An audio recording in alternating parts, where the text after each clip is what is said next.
오늘은 윤 대통령의 신복 김성훈 경호처 차장에 대한 구속영장 청구 과정을 짚어봅니다. 뉴스키트. 아는 척하기 좋은 뉴스 깔끔하게 척 정리해드립니다. 척척 뉴스 오늘의 뉴스키트 열어봅니다. 검찰이 김성훈 경호처 차장에 대한 경찰의 구속영장 신청을 받아들여 결국 영장을 청구했습니다. 경찰이 4번 영장을 신청한 끝에 검찰의 문턱을 넘은 겁니다. 대통령 호위무사로 불리는 김성훈 차장은 윤 대통령에 대한 체포영장 집행을 방해한 혐의로 수사를 받고 있는데요. 그동안의 과정을 정리해 보겠습니다.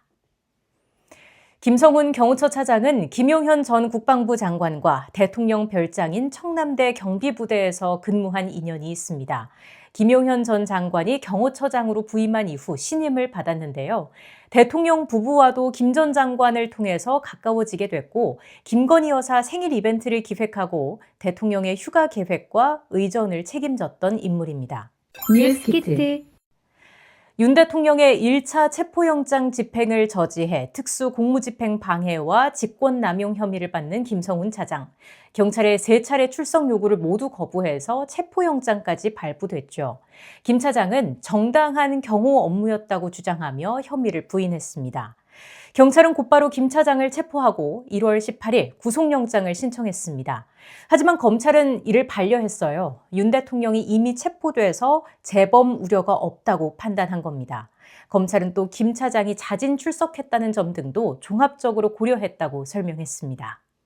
약 일주일 뒤 경찰은 2번째 영장을 신청했습니다. 경찰은 2차 체포영장 집행 과정에서 경호처 직원 2명을 직무 배제 조치한 게 대통령 경호법상 직권남용이라는 혐의를 추가해서 다시 한번 구속영장을 신청했지만 검찰은 이번에도 영장을 돌려보냈습니다.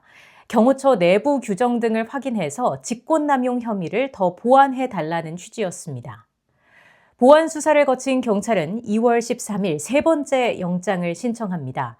김 차장 측은 수사 권한이 없는 공수처가 시도한 영장 집행을 막은 건 공무집행 방해가 아니고 도주 우려가 없다는 내용의 의견서를 검찰에 제출하기도 했습니다. 검찰은 3번째 영장도 기각했습니다. 각 혐의 여부에 대해 다툼의 여지가 있고 증거인멸의 우려가 있다고 보기 어렵다고 설명했습니다. 이렇게 3차례 영장 신청을 반려당한 경찰은 서울고검에 심의를 요청했고요. 3월 6일 영장심의위원회는 경찰의 손을 들어줬습니다. 2021년 영장심의위원회 설치 이후 심의된 15건 중 경찰 손을 들어준 사례가 단 1건에 불과했는데 이런 전례를 뒤집고 영장을 청구하는 게 타당하다는 결과가 나온 겁니다. 결국 3차례 구속영장을 돌려보냈던 검찰은 법원에 영장을 청구했습니다. 김 차장은 현직 대통령 경호 필요성을 내세우며 불구속 필요성을 주장할 것으로 보이는데요. 법원의 선택에 이목이 쏠리고 있습니다. 뉴스키트.